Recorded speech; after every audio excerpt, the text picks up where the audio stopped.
Hey guys, Dread here, and welcome back to Hiveswap Friendsim, episode 8. So last time we pretty much made a lawyer friend. I think we got some good skincare, so we're going to just continue off where we left last time. So we're on troll number 8, which should be this pilot guy. Hold on. Yeah, this guy right here. We did hit him last time, but now it's this guy's turn. Vicar. I think that, whatever. It's probably best for you to stop trying to predict what's going to happen to you at this point.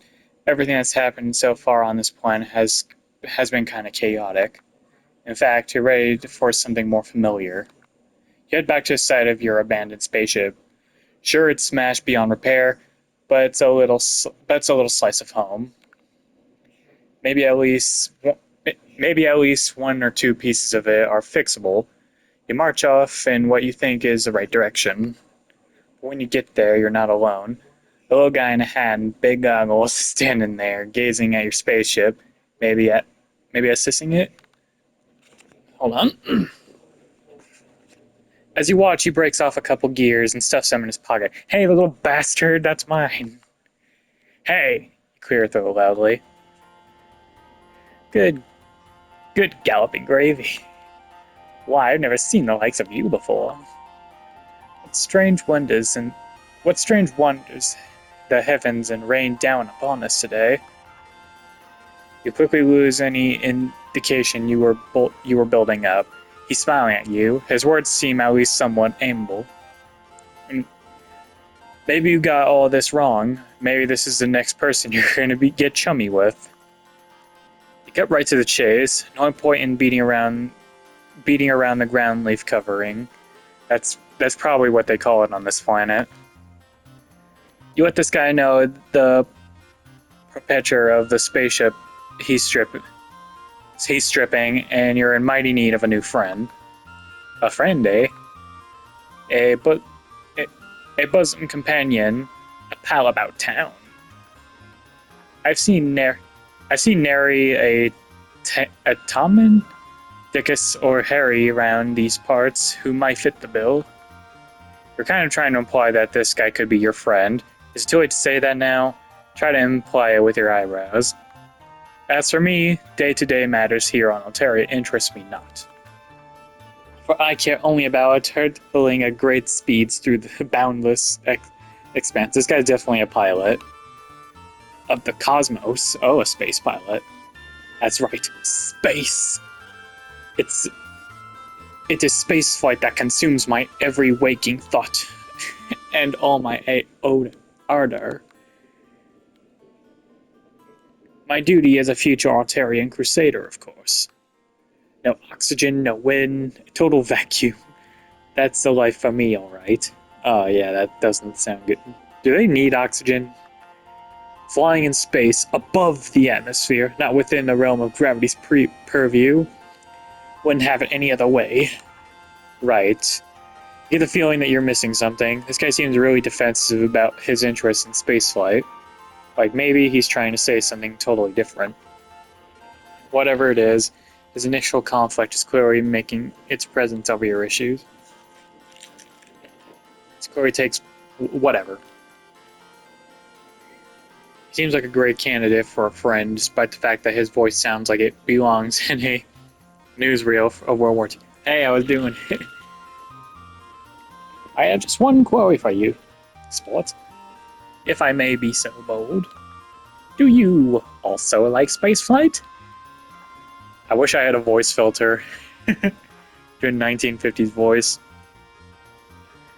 Do you yearn to see the moons and shining above, the clouds whipping by as you chase and tease impish western wind, and then also keep going past that up into space? Tell me you love spaceflight. Well then, we're on total agreement. Two kindred souls traveling hand in hand into a glorious yet inevitable future of scripted service in space. Which is, as I already made clear, the thing I most definitely and positively desire. So it seems we have nothing more to discuss. Toodaloo! Oh, dick. Really? Okay, let's try that again. I always seem. I think the right choices are never always right. Because that sounded like it should have been. Okay, tell him you're not so sure about spaceflight. His eyes widen, you see them sparkle. Ah, I see. You're an individual with a more sophisticated palate. A real connoisseur in the buoyant arts you are. Someone like you could never be satisfied with an anemic affair of traveling through the inky blackness of the galaxies. I believe. I believe jaunt to my hive is in order. Let's get a wiggle on.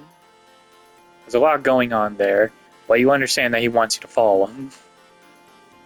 Damn, is that his house?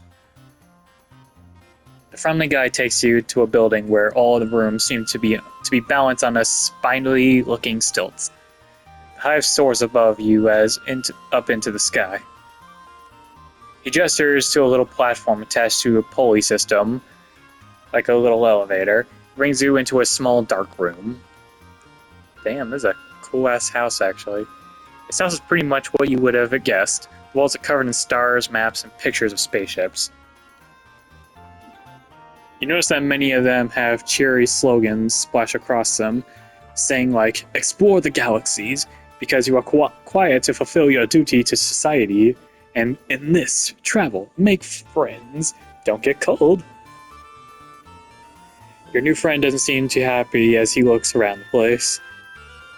Okay, so I guess he's forced to be a pilot. Okay. It's a hive for a dedicated spacecraft enthusiast, isn't it? You nod. You're not sure what this is leading to, but no one ever went wrong relying on non-specific and plausible deniable agreement. Who am I fooling? You rumbled me, a potential new chum. What you see before you is a college of falsehoods. I'm nothing but an avatar of baloney. The truth is the myriad temptations of desires to have space do nothing to tickle my biscuit. Okay. Okay, weird way to put that. Thoughts of participating in the glorious eternal conquest gives me screaming mimes. My interest lies in something a little lower down. He reaches up, peels back one of his posters behind it. Another poster. This one is showing a view of the clouds in the night sky. Behold, my shame. The truth is, I long to toss and turn within the grasp of Mistress Gravity's sweet fingers.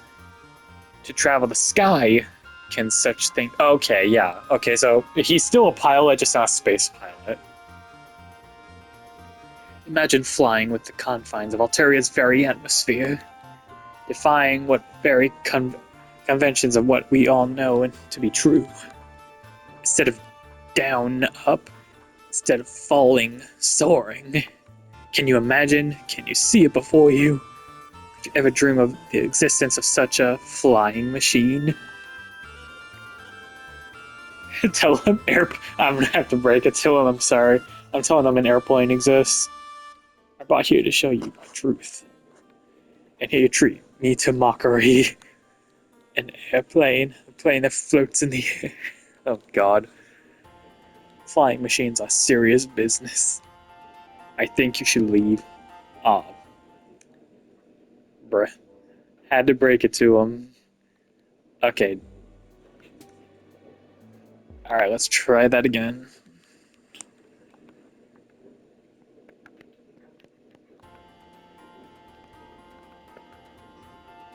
Okay, let's not break it to him this time. Tell him you never heard of such a thing.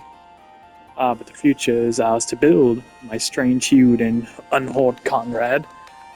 What do you think? Does this excite you? Do my ideas rattle your buttons? Can't help but to notice that he's referred to you as chum and Conrad, but friend hasn't made the appearance yet. Do synonyms count? Or is it just a tick of his speaking style? Look at his earnest. You're almost positive that this thing he really wants you to express interest in. Aha! The truth will out. hold on, give me a second.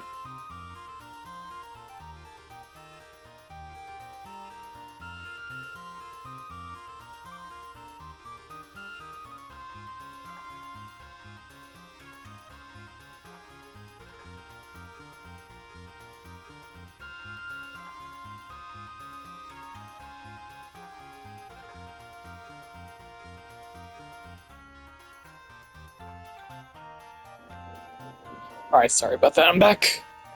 You and I shared this future passion for indulgence of the air. A dialogue between a troll and flying machine and the stars. But further away from the stars than we would be in a spaceship. Can't stress enough how different that's. Did they invent spaceships before airplanes? Or do airplanes exist, but they use spaceships? Like, that's something I'm curious about. I'll have to ask the person I know who recommended this. Can't decide between nodding and shaking your head here, but you furrow your brow to do your best to look thoughtful, like maybe you are contemplating the differences. This fella's demeanor towards you is differently shading to the more temperate climate zones. However, a certain physical needs are starting to assert themselves. You're still pretty banged up from your previous adventures, but right now, the ache in your stomach is screaming for attention. Humbly ask your friend to be if there might be any chance of getting a bite to eat. I have not eaten anything, have I? But of course. Wait, maybe I have. I don't. Did the hot dog adventure count? Why, if I'd known you have a rumbling in the old digestion bladder, I would have shut my yupper too sweet. Time for a good old nosh, a yummaroony. Woohoo! What-ho!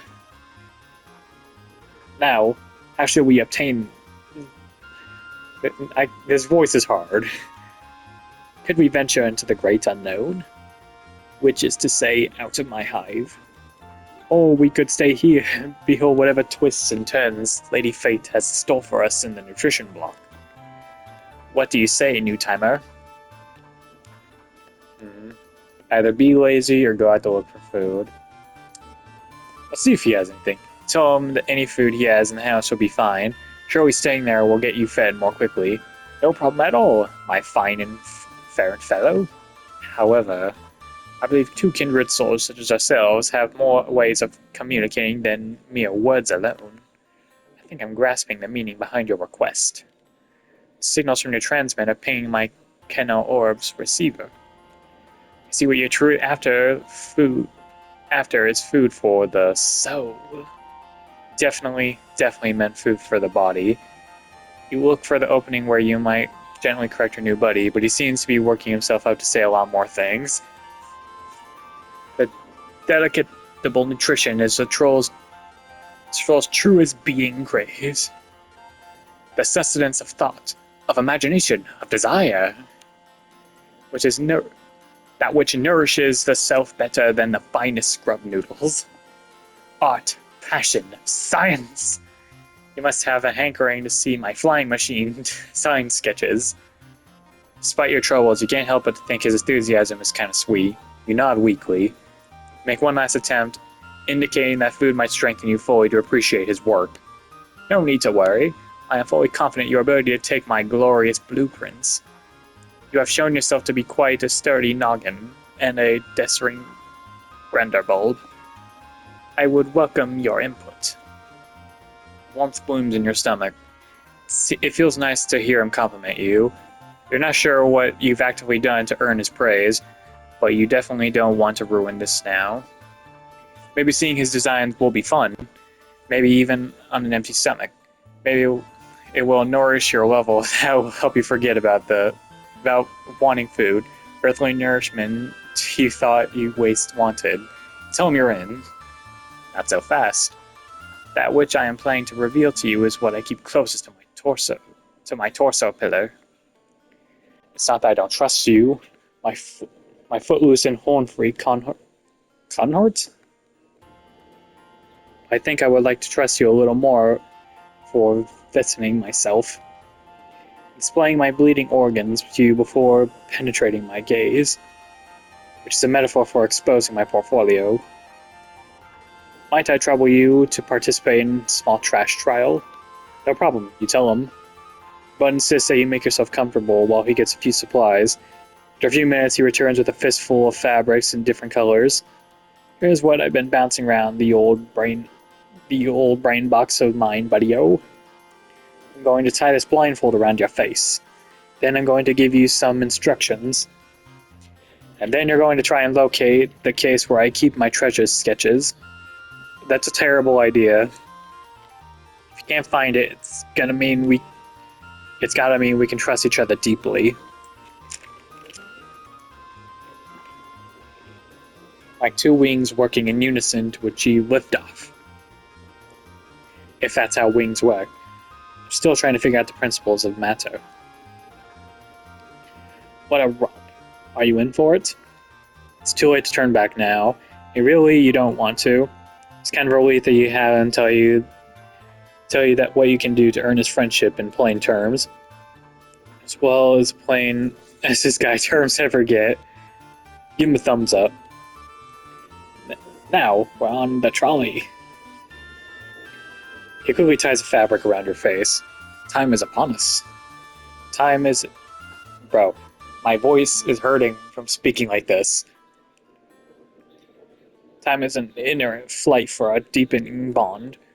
Time to nudge off fleeting companionship out to the nest and see what happens. Your new friend starts to direct you around the room. To the left? No, my left. Sorry, okay, I meant your left.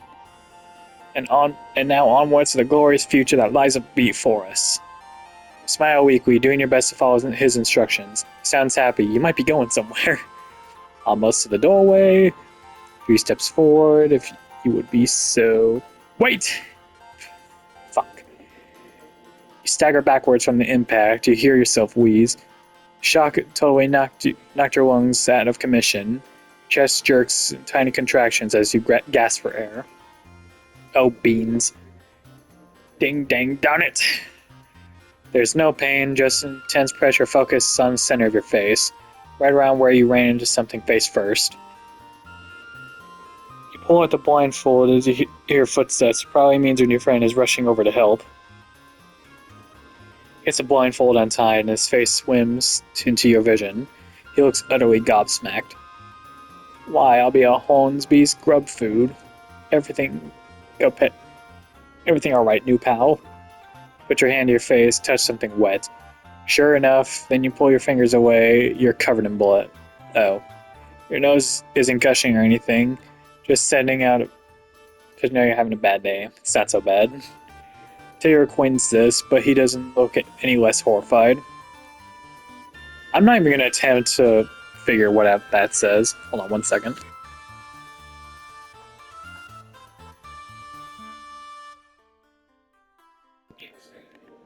All this time I've been testing you. See if I could place the tender gift of trust in your declawed little hands. And here you've bestowed upon me the greatest trust of all. Knowledge of your non-strength. Sure, friendship test, wasn't that? That was a friendship test. I'm truly honored, flabbergasted. Absolutely pushed to the brink of rationality by such a display of faith. Never mind the trust trial, you deserve to see my sketches. Just wait till you back into shakes the baby Bobby's headquarters. Sit down on the floor again, wiping the blood off your face. You're not going to question the stroke of luck you've been shown. Why, if you knew bleeding was key to affection all along, could have encouraged some blood from this. That's not encouraging at all. In fact, I don't know what he's actually doing. Give me a second.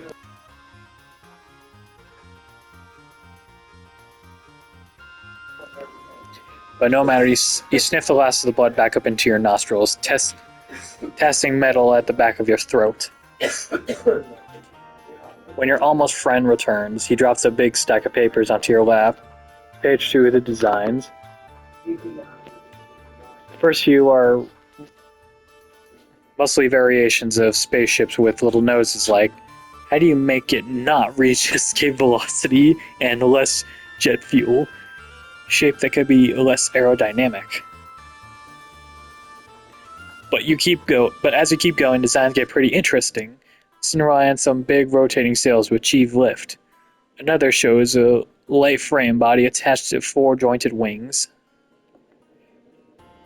You briefly wonder what he plans to make these wings out before you see notes stating that these are dragon wings.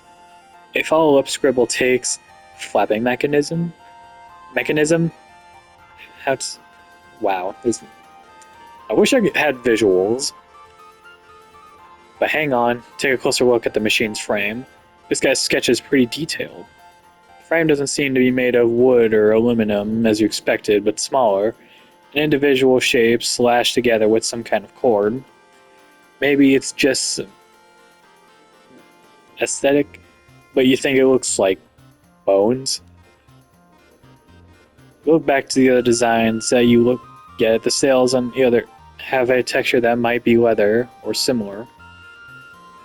The sketches themselves are picked out in a variety of colors, not dissimilar to some of the brand new blood colors you've discovered lately. Oh boy, you've been down this creepy alien road before. Using your lightest, most jocular tone, you question the bone shapes. You soften your words with a big, not freaked out smile. What's that? Well, I'm not a construction professional, you know. Gotta make sure use of what's available. Only cold lowbloods and grubs, of course. Is he using bones of trolls? An ounce of... Well, that's creepy. Spirit of this fellow over here. Fear not, unhorned one. These wacky cultural differences. You just misunderstood. You take refuge in your old standby of nodding and smiling. It's none of your business what body parts this fella uses, or doesn't use, to make his right brother's transformative fan work. Friends aren't for judging people's use of corpses and construction materials anyways. I think that kinda is what friends are for. We judge you if you're gonna use body parts. You know, when you crash landed on my planet, I had no idea what to think. Vicar, old boy, you really shot the balls now. That's what I told myself. Telling an alien about your flying dreams. That's ruffled the kitty, no doubt about it. But now that we have... Hold on.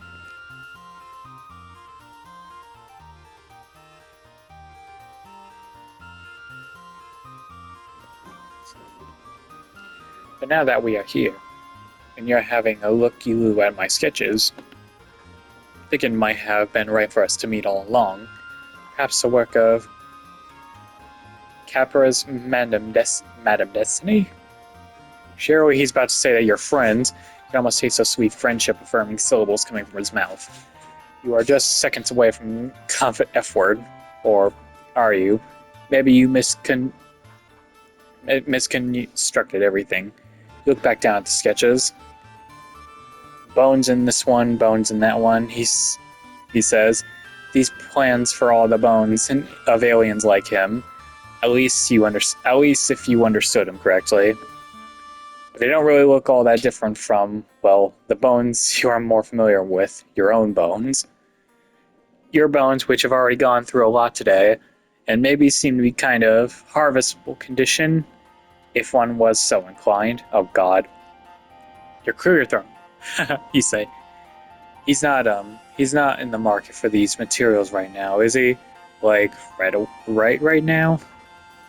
Friendly guy doesn't understand your question. You're not going to push it, but you risk a quick glance at yourself, then back at him, then back at yourself, just to see if he's checking out stuff, so you speak.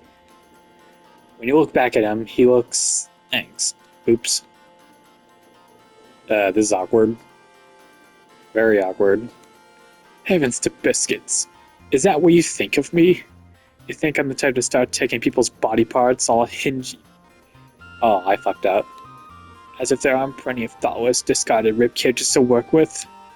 Is that the type of gent you were looking for in these parts? Afraid I'm not the type. Oh no. We can't all be macho, bloodthirsty, romantic hero types, ready to whip out our organ harvesting tools at the moment's notice. I thought we could be friends, but now I see you looking for something different.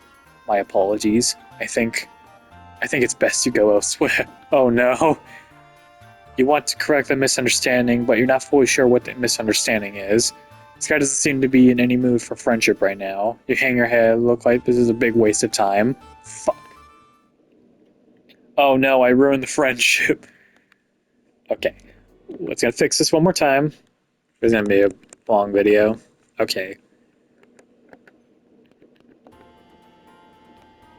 Tell them you're not so sure, pet.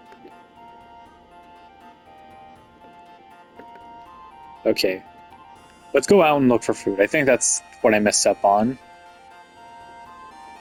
My old buddying chum's words sounds like he himself isn't sure if there's any food in the house. Best to risk it to go outside and you tell him your decision. Top choice, buckaroo. Foraging is how I away most of my time, after all. It's one small matter to trouble a little brain power. If we're venturing out into the unknown yonder, we should obtain some chow from my lusses as well. He'll be real grumpy, Gustav, if he goes too long without his nosh. You draw yourself up proudly. It's taken a lot of bizarre run-ins and harrowing close shaves, but you know all about lusses. You inquire about it. Gustav, was it? Ho-ho! What a cod you are. No, my lussus. I call him the canary. He whips out a photo. It shows a smaller version of himself. His horns nothing but stubs, a far too big pair of aviator goggles slipping off from his nose. Standing behind him was a large white fowl with big scratching wings folded against its body. I want to say emu? Whatever it is, it's definitely not a canary. Its beak touches the top of your pal's head with something that might count as affection. He's not a persnicky sort. All kinds of bugs and leaves tickle his fancy. Shall we away? Shall we greet the horizon, rush forward to meet us with astounding grace? Shall we give ourselves over to the currents of time and time's great river? Sure, you tell him. You can't leave the house. It's getting a lot easier to pay attention only to the words that this guy says that actually makes sense. I know I'm struggling today.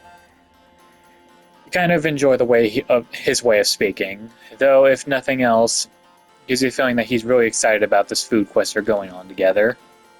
Ah yes, the food quest part 2. Your alien pal leads you back down through the pulley system and outside again. The trip is not so easy on your bruised ribs. The thing about walking is, when you walk, your body moves. You've had better times. This is all you're saying.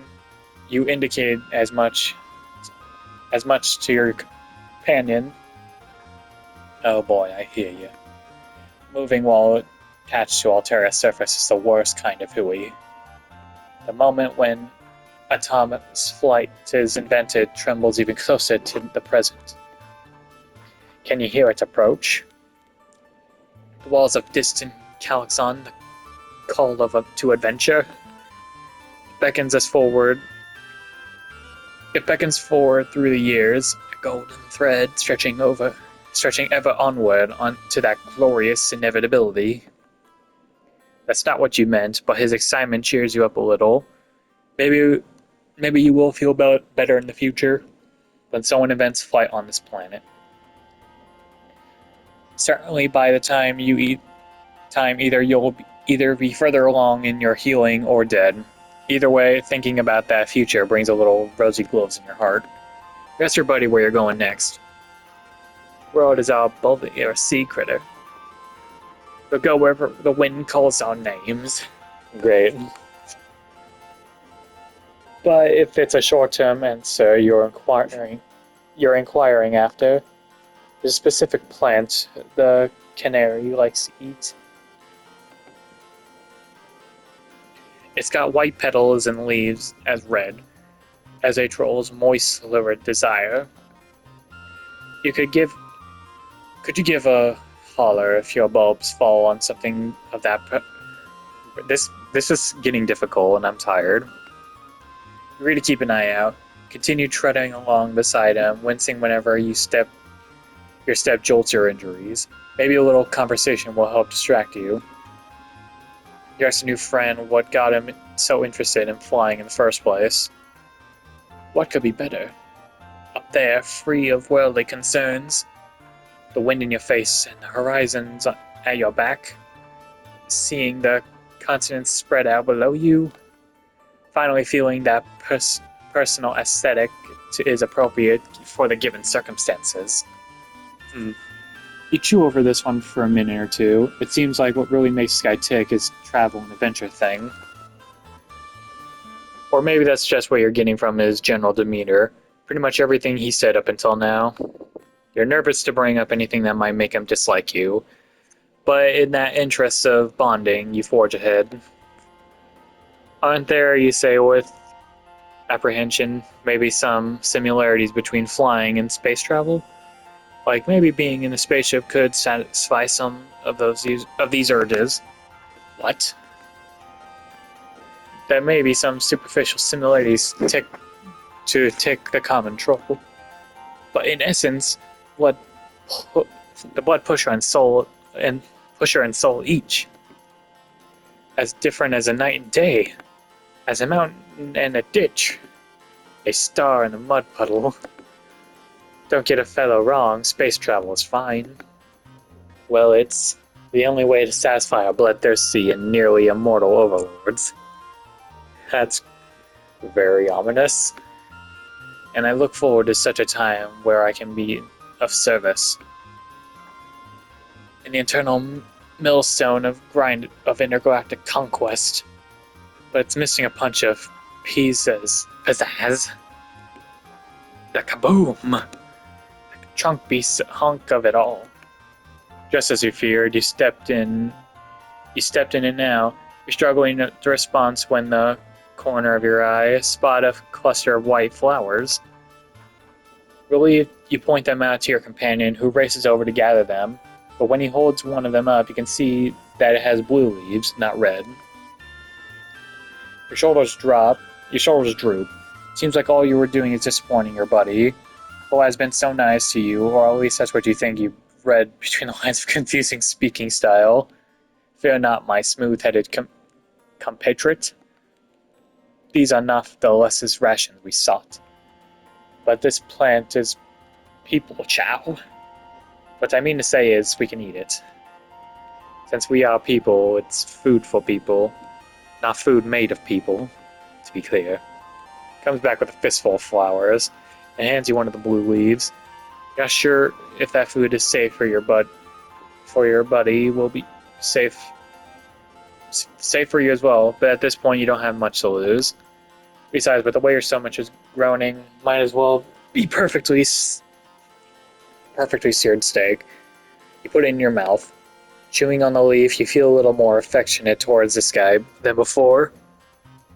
You were worried this trip was going to be turning into an excuse for him to run some kind of household errand, but he really did find you something to eat. You're desperate to find some way to show him that you understand his interests. You want to connect him on a deep soul level. Anything, get him to look at you, that treasure glow of friendship in your eyes. Whenever he mentions space travel, he talks about how it's something he has to do, some kind of necessary obligation. So maybe there's a reason he's fixated on the activity is kind of similar, but just a little different. Maybe he doesn't want to do the required thing, the space conquest, but he doesn't have it in him to rebel entirely all the way.